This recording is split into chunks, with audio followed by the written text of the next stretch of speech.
All right, so for the next 45 minutes, we're going to be talking about data fabrics. I'm Jeff Fried. I lead product management, so blame me for IRIS, IRIS for Health, Health Connect, our cloud stuff. I'm Joe Lichtenberg. Thanks everybody for coming to this last session. I run product marketing and industry marketing. That's my full-time job. My part-time job is I'm bass player in the company band. And I know I saw some of you last night. Yeah. I'm Jessica Jowdy. I manage our healthcare sales engineering team, and I think I might be one of your media people for the band at this point. Yeah, so absolutely. That's my part-time job. I'm a roadie, yeah. So another quick show of hands. How many people think they know what a data fabric is and can explain it? Oh, not too bad, but they're all InterSystems people. But that is good. That part is good. So we'll take you through what you see here, and hopefully at the end we've demystified it, which is the title of this session. And I just want to start by saying that data fabric is an industry high hype term. Right, this is called the hype cycle. Right? You start with something happens and you get to the peak of inflated expectation when everybody's talking about it but nobody knows what it is. And you expect that whatever the technology is at the top here is completely magic and will solve world hunger. And then you get down to the trough of disillusionment where you realize that actually it's harder than you thought, and up the slope of enlightenment up to the plateau of productivity. So data warehouses are out here because they've only been around for about 35 years. Data lakes, everyone likes to joke about them and call them data swamps or data bogs or things. Increasingly, I see data lakes that are built out of SQL, not Hadoop. Right? You're just using the technique of store, then use, and link binding. Data engineering, data fabric is right about here. So roughly 9 months ago, it was at the peak of hype. What does being at the peak of hype mean from a technology market standpoint? It means that that term is deliberately confusing. Every analyst wants to show that they're smart so that you should pay them because they're smart, so they have a different angle and a different definition. Every vendor wants to show you that that thing is exactly what we do. So they bend the definition to match what they do. And that's why you don't really know what a data fabric is, because every definition is a little bit different because the gravity of high-tech marketing pulls you into this chaos. So your management, how many of you are CEOs or CIOs? Okay, your management is hearing multiple definitions of this thing, and all they may know is that it's important. Don't know exactly what it means, certainly don't know what it means to me, but people are talking about it, so there must be something there. I know I sound a little bit jaded about this process. There's genuinely honest intentions everywhere along this chain. But Gartner and Forrester, probably number 1 and 2 analysts in the software market, say, data fabrics are a really, really important trend. I think across the board you get this picture that there is some sort of nebulous fabric that goes across everything that you own. Data lakes, traditional databases, cloud data stores, and they stitch together integrated data from many different sources and delivers it to various customers. Okay, that sounds good. It's still pretty abstract. Like, what the heck does that really mean for me? The benefits and the problem that this is trying to solve, which are the converse of each other, are really about the fact that we have data sprawl in silos. It's a problem that we've been living with in the industry for as long as there's been a data management industry, probably 45 years. And if we can really use all of our data together, it's incredibly powerful. And that's really what data fabrics are trying to do. So here is a definition by Forrester, probably was the first major analyst firm that really started using this term three and a half years ago, where you're orchestrating disparate data sources, so data is spread out all over the place, in a self-service manner, meaning lots of different groups within your organization can access that without some huge heavy lift by IT, leveraging various platforms, meaning there's multiple pieces, to deliver good data for lots of use cases. Here's, in the deck, and I'll just go through it, we've included the definition from Eckerson, from Gartner, from Forrester, from a couple others. So I just asked ChatGPT, my trusted friend these days. And for the most part, I would agree with this. Data fabric is an architecture. Right? Just like a data lake was an architecture, the idea being that rather than building a schema ahead of time and highly curating what you put into it, a data lake idea was, let's save everything and figure out what to do with it later.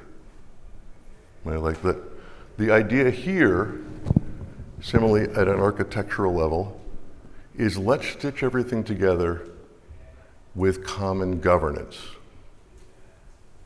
Don't necessarily care where the data lies. In fact, if you can use it where it lies, so much the better. But let's be able to use it together, which is both a technology and a process thing. So powerful architecture that standardizes practices and across wherever you want to put stuff.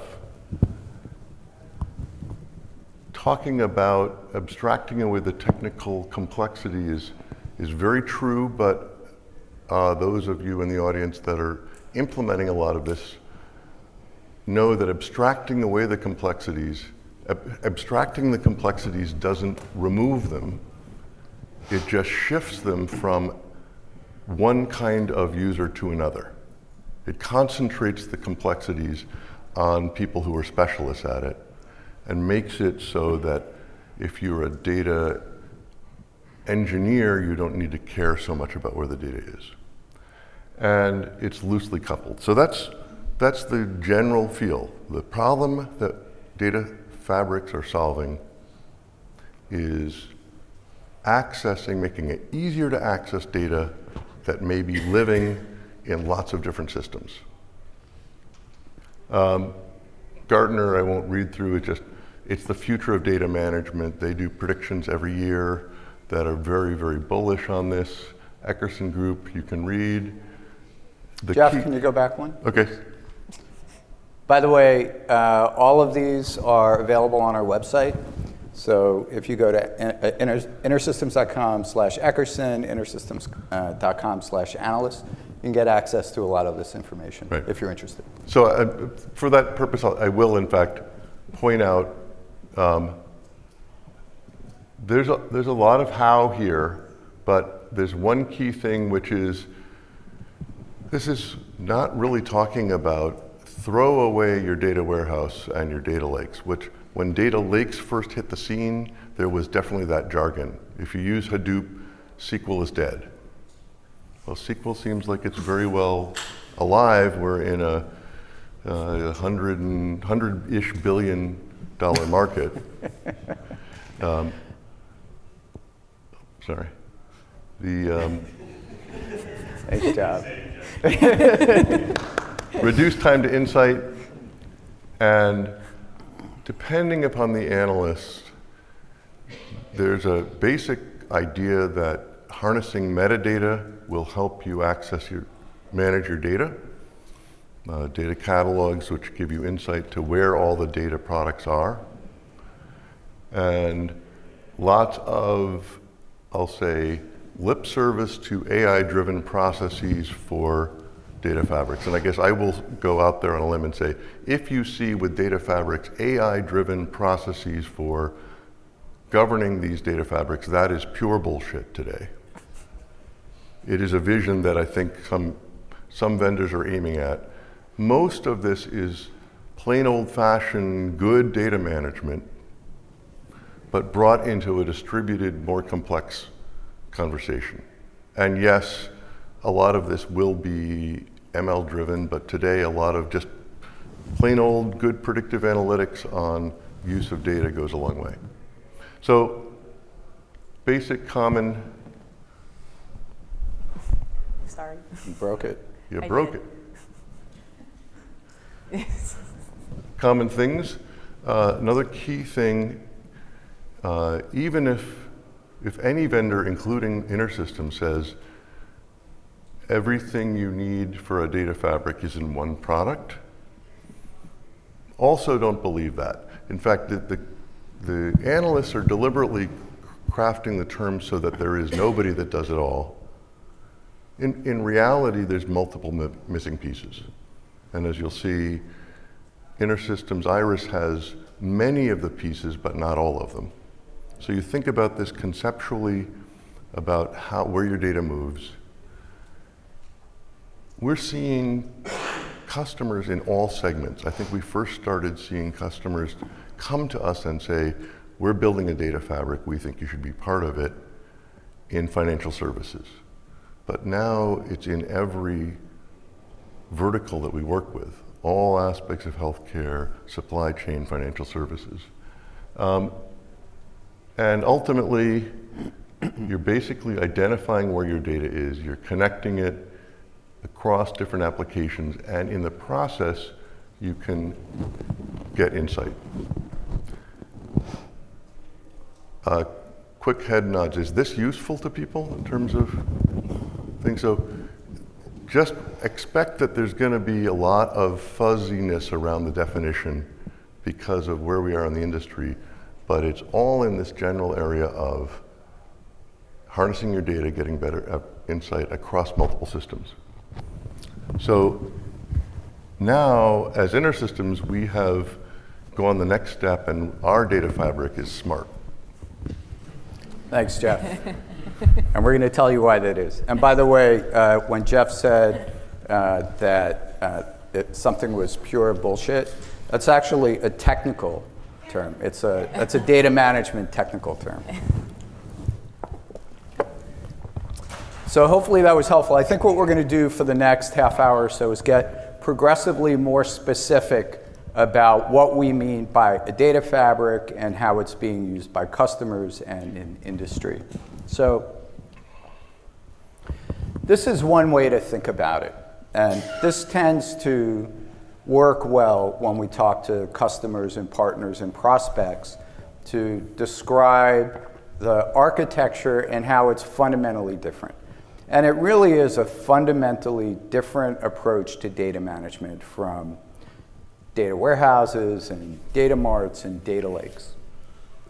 And so, the way that I tend to think about it is that the consumers of the data, which typically multiple different consumers of the data with different use cases, whether they're internal users in the organization, so business users, your data scientists, your analysts, your quants, your reporting tools, your BI tools, your dashboards, or it could be consuming applications, right? So via APIs, it may be risk applications, whatever, right? All need access to data. And rather than building different data management implementations, so a data mart for this customer or this use case or this internal user, having a common single source of data that can be used, again, by many different users inside and outside the organization for different use cases. And what's fundamentally different is rather than a set of batch processes, right? So if you think about with data warehouses, you have these batch ETL processes. What's different is that the data can be accessed on demand as it's needed from the different sources by the consumers, and then have these dynamic pipelines where all of these different data management services that are required to make the data fit for use for the specific use case can be applied dynamically on demand, right? And so depending on the customer and the consumer of the data and the use case and the data itself, that whole middle section can be different. So what are the kinds of things that we see? Well, certainly connectivity, data ingestion, integration, transformation, validation, reconciliation, data pipelining steps, and so forth, to get the data from these different sources that are in different formats into a consistent format that can be accessed and used by different consumers of the data.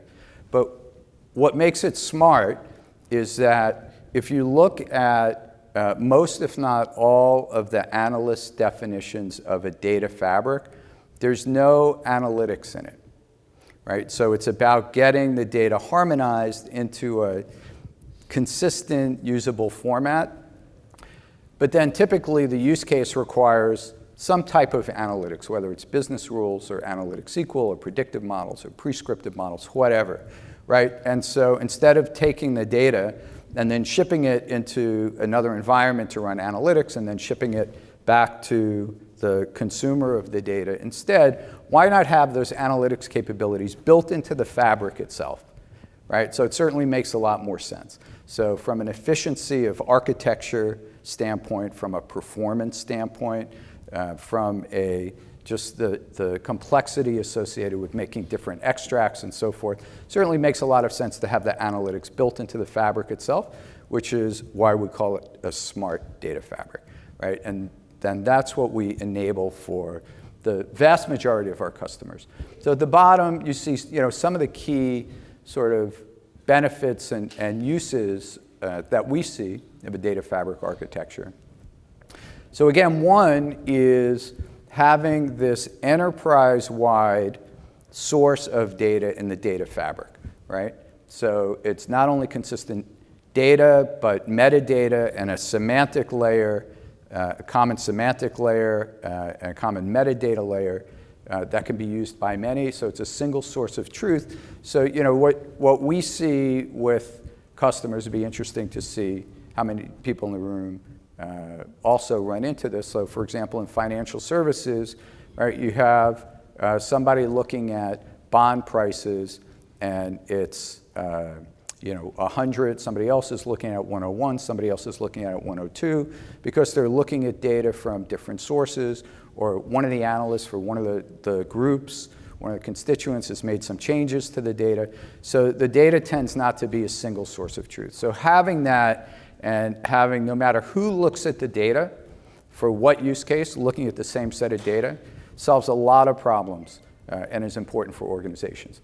The other thing that's different is it's extremely flexible. We're going to talk about the differences between different approaches like data marts and data lakes versus a data fabric, but there should be a lot of flexibility, both in terms of the data processing pipelines, but also in terms of the ability for users to get the data and the functionality that they need. So one example is the ability to drill into the data and combine the data in different ways without changing the data, creating new aggregates of the data, creating new data sets that are calculations from the data, and being able to use that without changing the source data.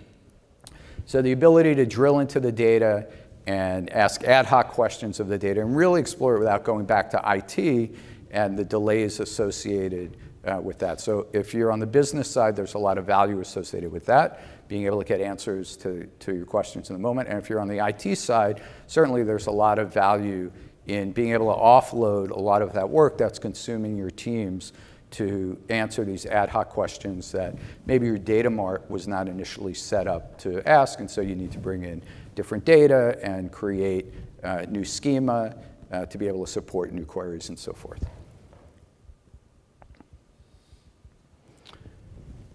So not every data fabric implementation requires all of these data management services.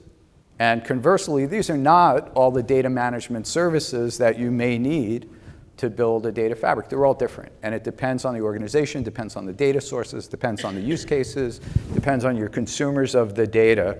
But this is not atypical, right? And I'm not going to go through all of these, but I'll go through some, right? So certainly there's connectivity, data pipelining to build out data processing pipelines, data prep, security, metadata, lineage, semantic layer. I put persistence and virtualization. So what you may hear a lot is this concept of collect and connect. So sometimes you want to be able to take the data and bring it into the system, in this case, InterSystems IRIS, right? Or sometimes you just want to be able to, so that's collect, and sometimes you just want to be able to connect to the source and treat the data in an ephemeral manner and not persist it. Why? Maybe you don't need to. Maybe you just want to bring it in and do a join or be able to do a compare, do some processing on it. One of our customers in the financial services industry is doing trade cost analysis. And so if you heard Jay from Harris speak about that on stage yesterday, one of the benefits of not persisting all of those terabytes of streaming market data that they use to compare their trades versus all of the other market trades across the entire market, right, is because they don't need to. So that's just connect versus collect, right? And there's many more. If you're interested, you can take a picture of that. I'm not going to go through all of these. But the reason that I bring that up is that not only is potentially every implementation of a data fabric different based on the use cases that it needs to support, but there's many ways to implement a smart data fabric. InterSystems and InterSystems IRIS data platform is certainly not the only way.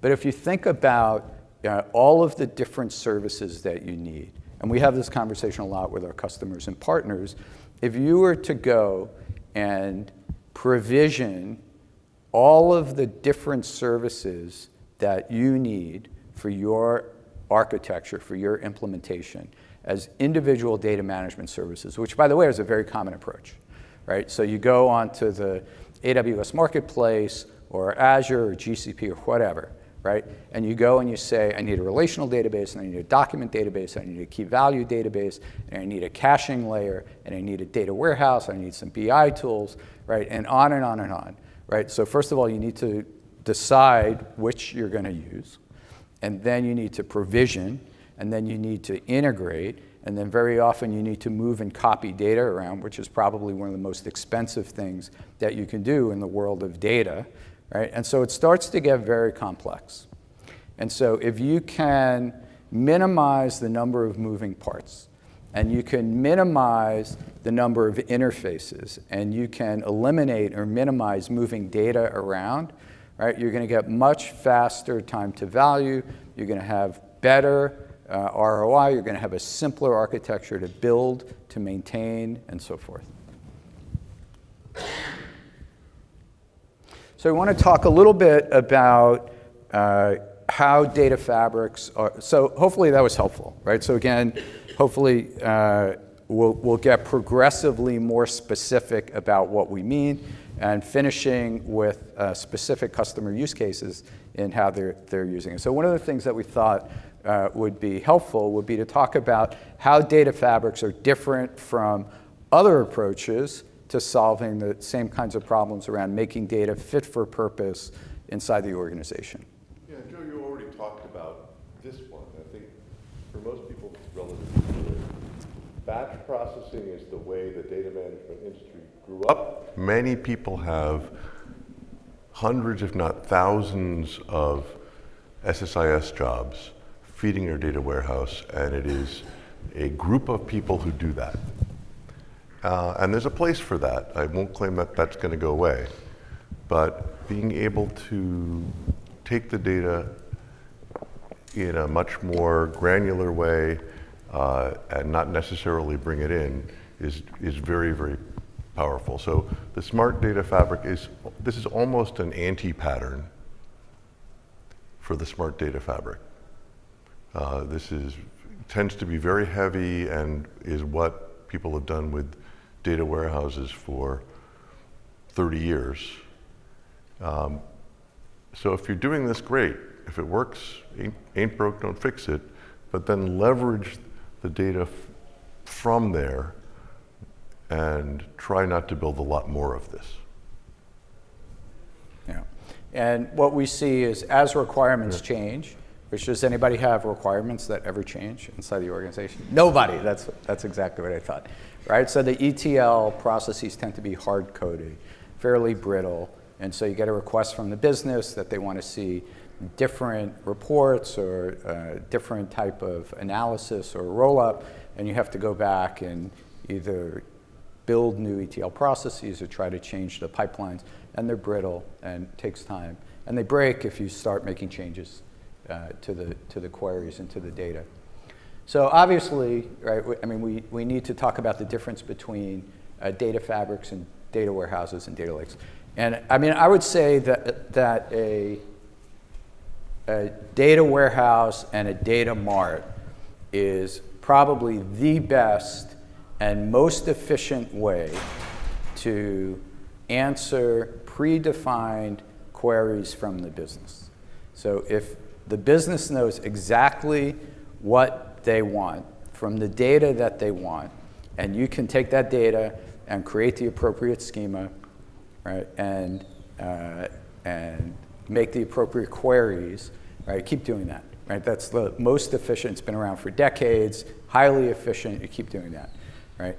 The difference is if you want to have a dynamic, real-time, near real-time, on-demand access to all the data, number one, and then have all of the data available to serve multiple constituents of the data with different queries and so forth, you are not going to be able to do that. Certainly with data marts, which are sort of fit for purpose for different parts of the organization or different queries, and even for data warehouses. Right? What we do see, though, is that a data warehouse can feed, so if you remember the architectural diagram on the left-hand side, the data sources. So you can access the data in a data mart or data warehouse and use that as input into the data fabric. And we actually also see it on the right-hand side as well. So using a data fabric to feed the specific queries in a data mart or a data warehouse. Right? So we see those patterns as well. Data lake is fundamentally different, right? So a data lake is about, how many people in this room have at least one data lake in their organization? Wow, okay. So I'm surprised by that it's only one. So we see that a lot. I see that a lot in financial services. I actually see in healthcare, you see it. And we see multiple data lakes. And so a data lake is, as I think everybody in this room knows, you take all the data and you store it in its raw format in a data lake. Okay, so how is that helpful? Well, you do have all the data in one place, but there's no commonality to it. So all the data is stored in its original raw format, right? So it's like the opposite of being fit for purpose. Now, if you're a data scientist and you want to have access to all that data to be able to, really get in and munge the data and do data wrangling, that's fine. But in terms of having it be fit for purpose and in a common format and a common metadata layer and a common semantic layer and lineage and so forth, you don't have any of that. So again, what we do see, and we have customers that are doing this, especially in financial services, is that they'll put a data fabric architecture on top of the data lake and have the data in the data lake now be fit for purpose and be able to access it in a common format and get use from it. So every time I talk about data fabrics, every time at least one person says, what about data mesh? So was data mesh on your slide with the, It was, it's on the rising side. Okay, so I think lately it's now like in the dead pool area. I don't know where it is. So data fabrics and data mesh are the two terms I think are causing a lot of confusion. They're similar but different, right? So they both try to solve the same problem, which is you have disparate data, it's in different formats, in different structures and so forth. How do you make it fit for purpose? The fundamental difference, and by the way, this is from ChatGPT. So I basically stole that from you. I said, well, why don't I go to ChatGPT and say what they say about a data mesh, and it was actually really good. So the fundamental difference is that a data fabric, among other things, has centralized governance. The data can be sprawled, disparate, but the governance is centralized, right? So you have this common security layer, common metadata, common semantic representation across the data, the different data. A data mesh has distributed governance. So why is that important, right? So a number of reasons. One, if you're in a big organization and you want to facilitate innovation at the edges of the organization, right? A data mesh is a great way to do it. So you're giving local teams the ability to own the data and own the governance and so forth associated with the data. Data sovereignty and data privacy issues are also another reason why you might want to incorporate a data mesh into your architecture. Many people think that you have to choose between a data fabric or a data mesh, and that's actually not the case. So you can have a data fabric approach with centralized governance, especially very large organizations where you have an office of the CDO, and in addition, in select parts of the organization, at the edges of the organization, you can implement a data mesh approach where very specific teams can have access to very specific data where they own it. And they can do things with the data and create data products and so forth. All right, so they can be complementary. In fact, we have customers that are using InterSystems IRIS, right, in that type of sort of a hybrid environment. Okay. Next is Jess. This is on. Great. Okay, awesome. So I'm going to get a little bit more specific in the theme of hunting down. So I'm going to be talking about smart data fabrics in healthcare and just some key scenarios that we've looked into when talking about smart data fabrics in healthcare. And I like to distinguish them based on the type of consumer here. So let's think of two fundamental different types of consumers. You have an API-based consumer and you have an analytics-based consumer. So some things we think about with the data fabric, and it goes back to what Joe and what Jeff said, where data fabrics can be really, really powerful, but I shouldn't say but, and they really have this, what I call a lever dial based approach, where you want to tweak things based on the type of use case or the type of scenario you want. You don't want a rigid data fabric, right? Because there are scenarios where you need really low latency. There are some where you need a ton of flexibility. So being able to kind of turn these dials to fit your needs of your use case become really important. So keeping that in mind, let's go back to these two different types of consumers. Okay, let's just say I have an API-based consumer, right? They're requesting information. I'm going out to my siloed data sources. I'm bringing that information together. I'm bundling it all up, and I'm returning it back to my consumer, right? Pretty straightforward-ish, right?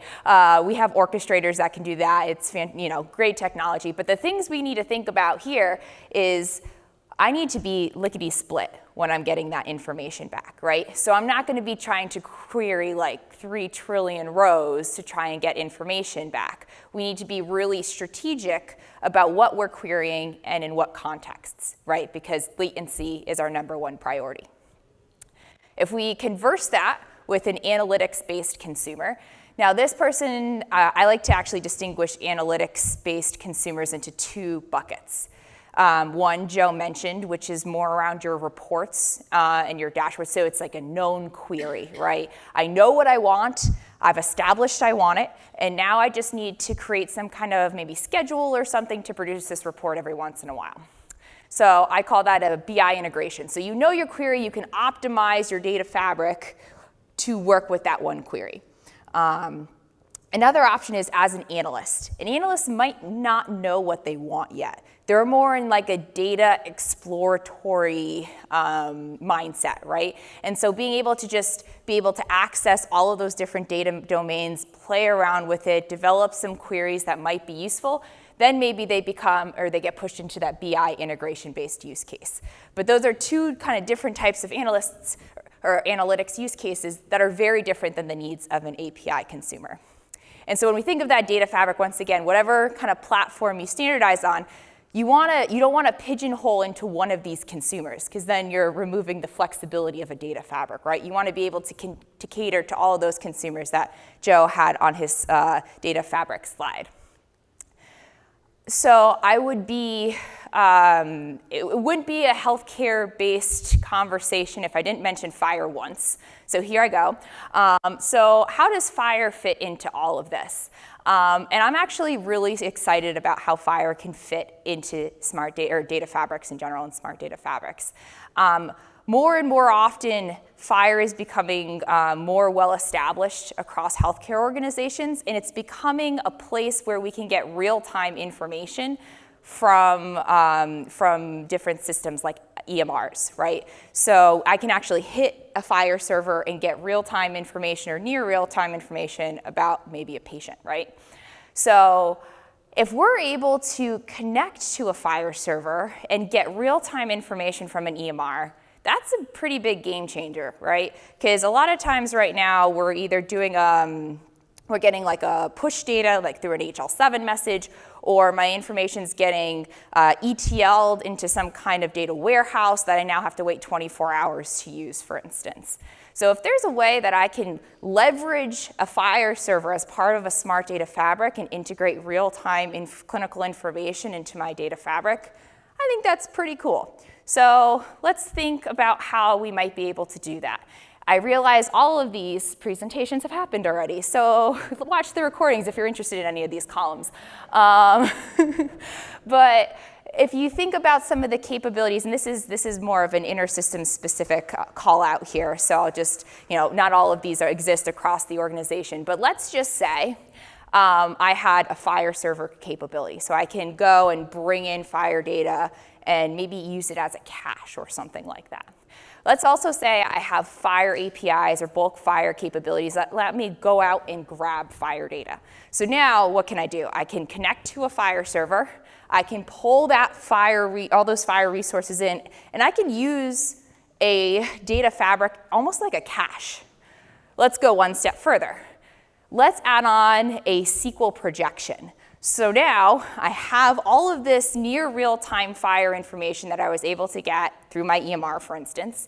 I'm able to temporarily, transiently persist that or cache it, and then I can layer on a SQL builder or a SQL framework on top of it. So now this becomes useful not just from an API perspective, because remember, we have two consumers. We have an API consumer and we have an analytics consumer. We want to make sure we're servicing both.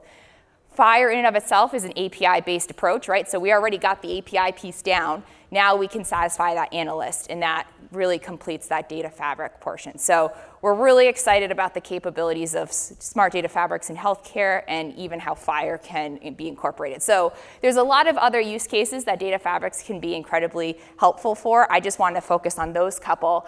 And I think Jeff is going to talk a little bit about one of our healthcare clients who is using a smart data fabric, and then Joe will be talking about one other use case. I forget which, in the Broadridge. Okay, yes. So, and we're running a little short on time, but I wanted to tell a brief story. Is anybody from MetaClinic in the room? All right. Maybe you should stand up and talk a little bit. And this is still in progress, but one of the things that I have been very impressed with at MetaClinic is global. South Africa, the Middle East, Switzerland, and each of those locales has specific separate regulations and processes and need for governance But to really get the power of delivering care across all of those, they're trying to get into a common, at least divisionally common, framework of how they operate things and how they use data together. So they hired a consultant to go look at things. And what was instructive to me was a lot of the things we've taken you through. What's the history of data warehouse to data lake to data fabric? What can you reuse? And the same point that we made, which is we tend to focus on the technology side of it, but there's a change management and governance side of this that's just as important. And the common governance for a data fabric includes things like retention. It includes things like backup and restore. What are my policies? How am I sure that I'm doing this privately, securely? And often in data management, you have this tension that there are people who are building things that view governance as an obstacle rather than as an asset. And one of the things I like about this pattern is it says, I can get common governance over everything, and that's really good because then I can move faster. So it changes, if you're in data governance, it changes you from being a gatekeeper to being a facilitator.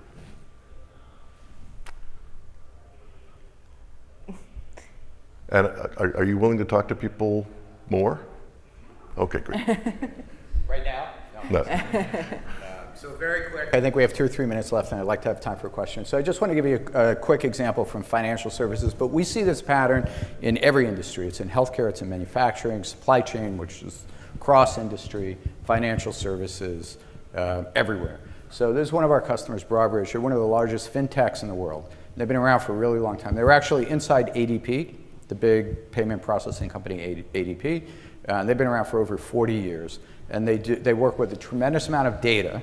So they work with every Wall Street firm, and they process more than 7 trillion trades every day. And they have more than 100 different applications because they've been in business as long as we have, for about 45 years. And so the problem they wanted to solve was they have all this data, and they have 100 plus different applications. And they came to us asking about a data fabric architecture. Right? It wasn't us going to them. They said, we think this is the right approach to have this common integration layer, this common fabric that not only gets data harmonized and consistent across these different applications, but also has real-time, near real-time analytics for positions and valuations and other financial calculations that they needed in connecting these services together. So that was the challenge. And so they benchmarked a number of different approaches, including, by the way, we love AWS, they're a big partner of ours, but it's sort of a co-opetition thing. So they benchmarked this on AWS with many different individual services. And they found that building it with us, they were able to minimize the number of moving parts, and we replaced like 10 different individual data management services. And again, as Jeff said, no one vendor gives you everything in one box, right? But we provide with IRIS a lot of the capabilities that they needed, and then they have some other adjacent services that they put on top.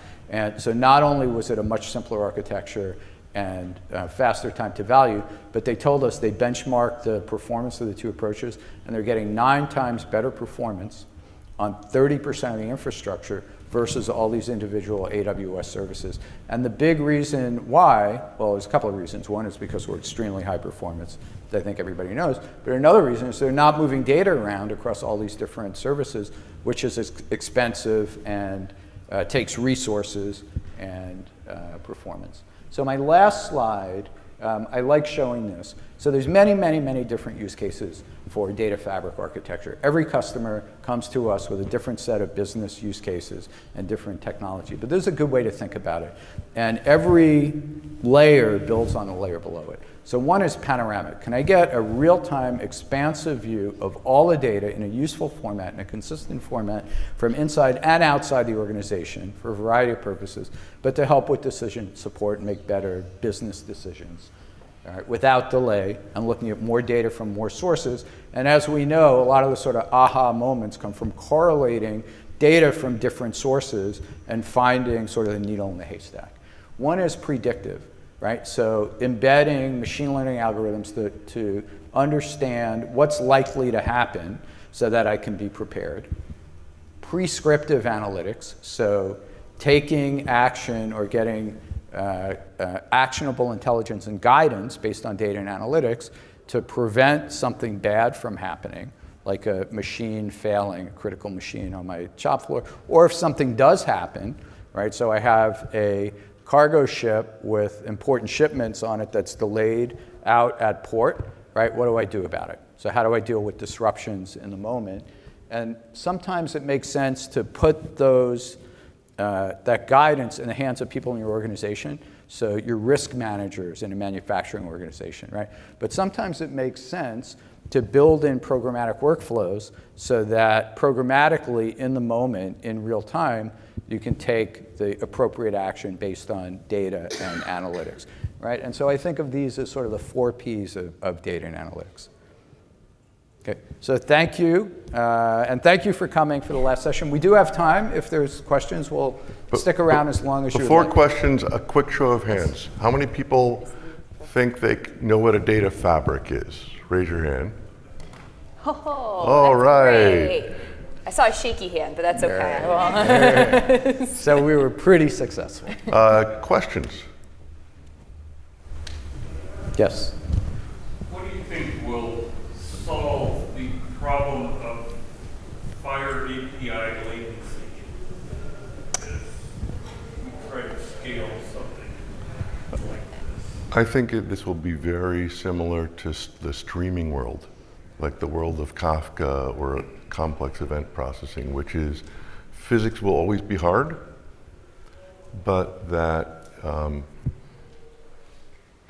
latency in FHIR will then end up being in concentrators. You'll end up collecting things and look for low latency from, putting it into FHIR and consuming it. I don't think we're going to get FHIR-based things that are sub 100 millisecond, but I think that we'll be able to build architectures that work in a few seconds, which is more than we have today. Yes. So when you say that the data is not persistent in the smart data fabric, that actually means that every time somebody tries to access that data, that access goes through the source system, which could create tremendous additional load, which is not prepared for. Yeah. Is that addressed somehow? Again, we're not changing the laws of physics here. The same trade-offs that you're used to are still there. But today, the tendency is to always cache things and bring things in and either always add structure or never add structure. There are cases where, yes, you want to do a call out and select that, and if you're doing that to an SAP system, then God help you, because you may bring it down. But if you're doing that to an online government database of car VINs that's meant for consumers to hit it, it's probably fine. Yeah, I think you want to be, the whole idea here is to give you flexibility, right? So there isn't going to be one behavior that works for every scenario.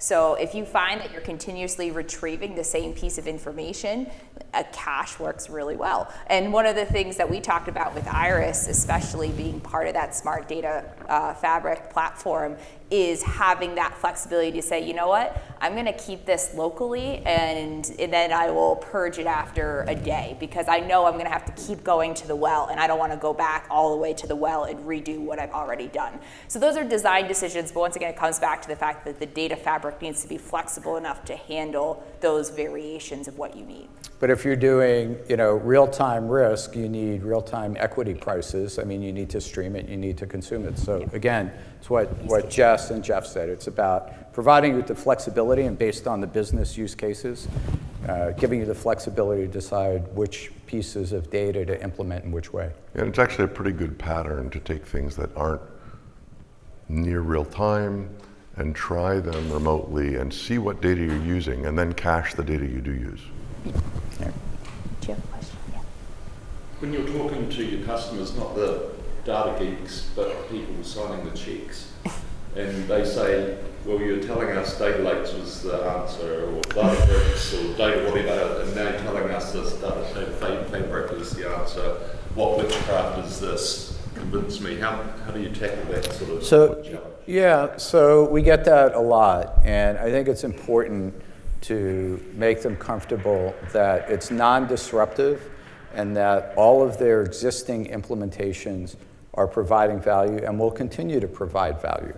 Right? So a lot of those implementations that they've done, and they may feel personally responsible for them, so it can be a sort of a touchy thing. You don't want to call their baby ugly, but they are still providing value.